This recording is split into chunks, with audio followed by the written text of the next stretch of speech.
Hey y'all, so I'm back with an update on cosmetology school practical test. And I think the last video I was telling y'all that what was I saying? Okay, I had took my Stateboard written test, and then what else did I do? Oh, I told y'all that I failed it once, and then I went back, took it again, and then I passed it. And then next was my practical test. Okay, so also I'll be telling y'all how the practical test went, because I actually went and took my test already. I took it maybe like a couple weeks ago. I want to say like 2 weeks ago. So yeah, let's just hop right into this video. I feel like the test went really well. Let me just say that it went really well, and I really wasn't worried about like failing it or nothing, because I'm really good with the hands-on portion. The only thing that I really was scared of was the written test at the end. First, I'm just gonna tell y'all the things that you need, okay? And then I'll tell y'all how the practical test went once I got there. You'll need 4 mannequins, but you'll be doing 5 styles. So the first one, you'll be doing the wet work and finger wave. And that's the short perm.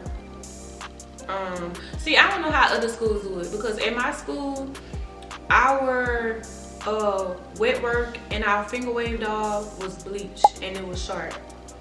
But now I was taking my practical test, everybody had different dolls, so I guess schools do everything differently. So anyways, 4 dolls, 5 styles: wet work, finger wave, comb out, chemical head, and then you do your haircut. Now whenever you get to the place, you're supposed to already have your doll rolled already, and they grade that on the spot. So make sure whenever y'all get there that your doll is rolled really neatly, you know, because they're most definitely gonna grade that. And make sure that your roller set doll has 2 pin curls in the back, because they check that too. That's really the first thing that they check. So crazy thing was, my test was on a Monday, but I went Thursday to go roll my doll, and then my teacher was like, make sure that your doll is dry. So I left my doll Thursday, and then I went back Friday to go pick it up. So whenever I went to go pick it up, it was perfect. But then again, Saturday, Sunday, and then Monday, like my doll was really soft, because I don't put gel on my doll whenever I roll it. But it was kind of soft, y'all. But I'm not gonna lie to you, I thought they was probably gonna fail me for that, because my doll was, this is how my doll looked Sunday night. Yeah, so it was real soft. But whenever I got to the place, I just kind of like hurry up, and I tried to fix it a little bit, but it still was super soft and like kind of frizzy like. So at school they do give you a packing list, so that's something that you don't have to worry about. My process in getting everything that I need for the actual practical test was kind of irritating, because at my school, I don't know why, I just felt like they just really wasn't trying to help. I don't know. And then also, like, I understand y'all gave us a kit, you know, but throughout school we're gonna lose some of the things. Some people borrow other people's things and then they lose it, and then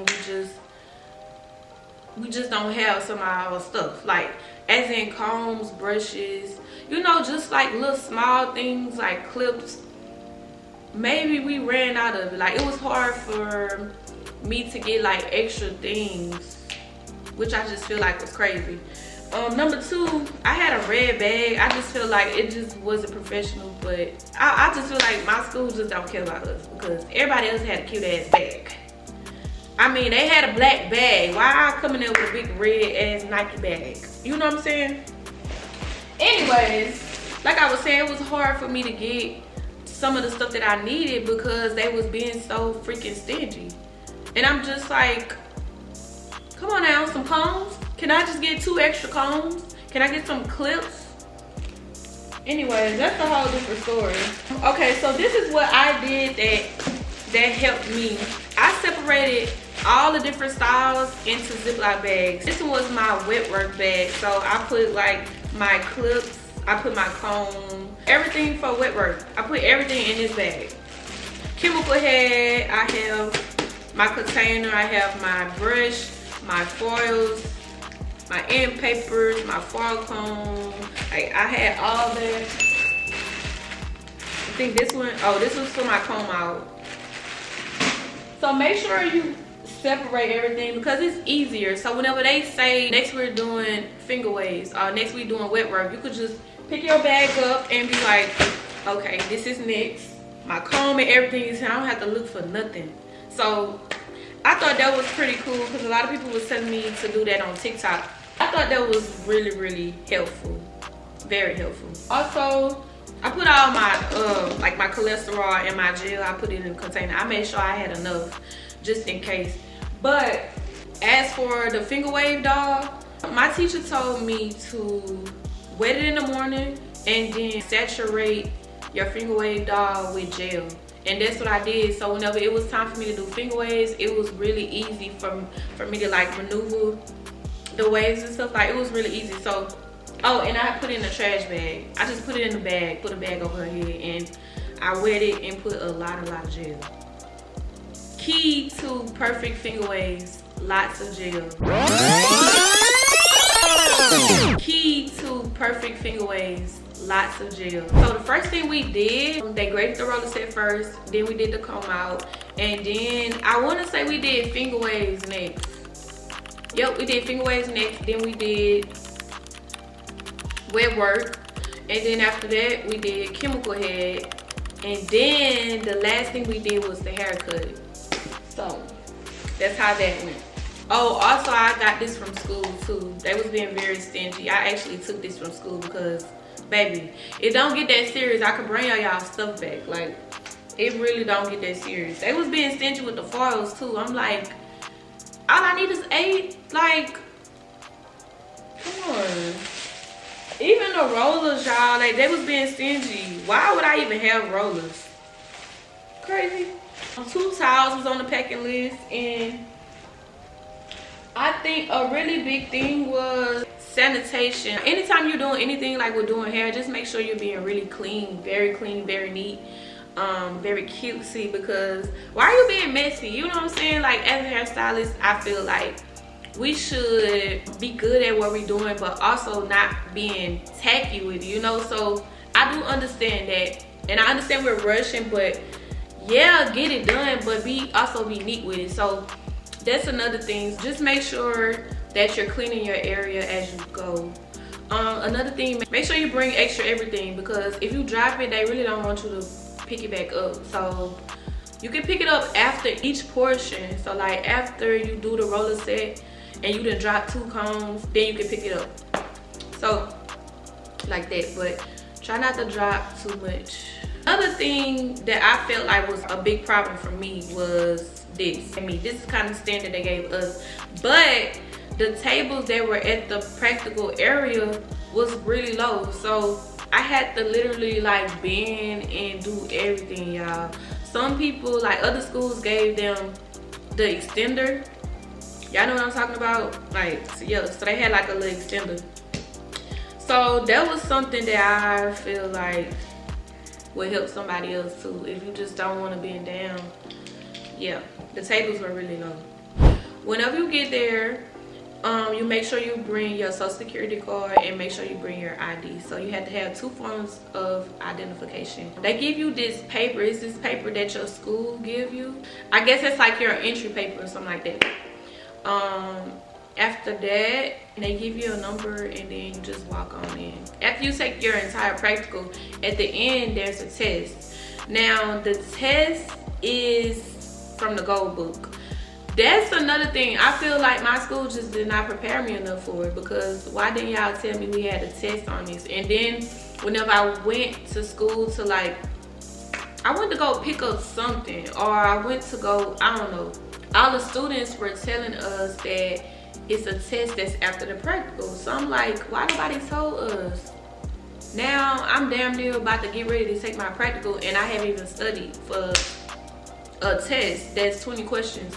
And that, I'm just like, but anyways, the test at the end is a multiple choice question test. A lot of people are saying it's like common sense questions, but it's really not. It's not common sense questions. Some of the questions you have to actually know it, like what's the square feet of a salon, How many wash bowls should you have in a salon? When should you renew your license? How often should you renew your license? How much is it to renew your license? Like, it was stuff like that. So I mean, I guess like simple things, but also some things that you will actually have to know for you to get the answer right. And they did have some common sense questions on there, but being that it's 20 questions on the test, you can't miss that many. You know what I'm saying? So I was just like, oh Lord. Other than that,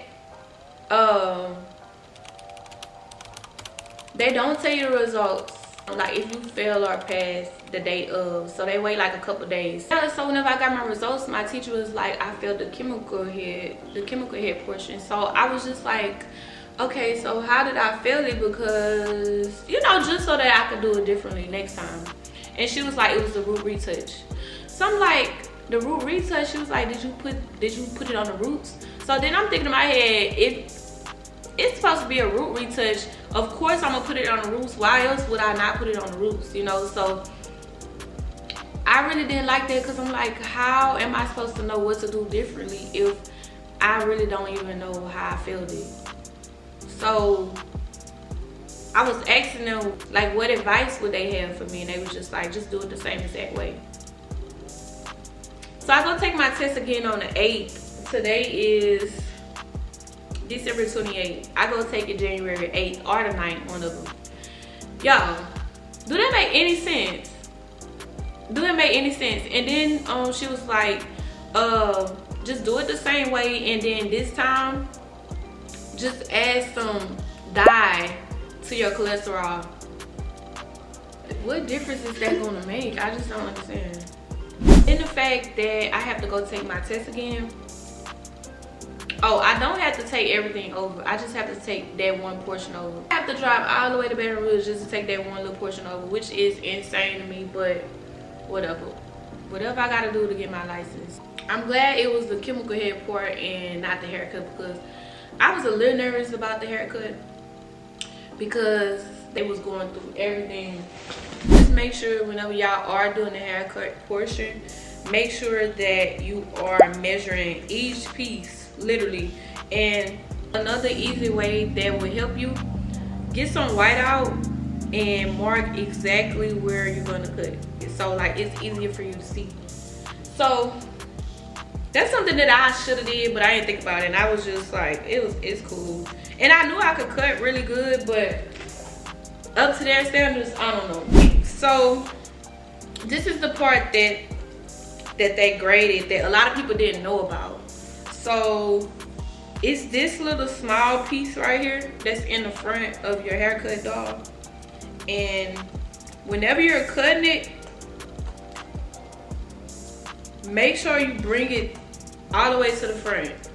Measure it and then cut. Because this piece right here, a lot of people go up like this. And you're really supposed to go up like that. And then going back, you go up because you're pulling the hair from the direction of the scalp. I get it. So that's another thing. The teachers used to say that a lot. That's the part they're gonna check. That's the part they're gonna grade. So yeah, and I'm trying to think of something else, y'all. I know this video is kind of all over the place, but if y'all have any more questions, comment in the comment section and we can have a conversation about it. Or I can make another video on anything that y'all want to ask, and I'll be dropping another video soon.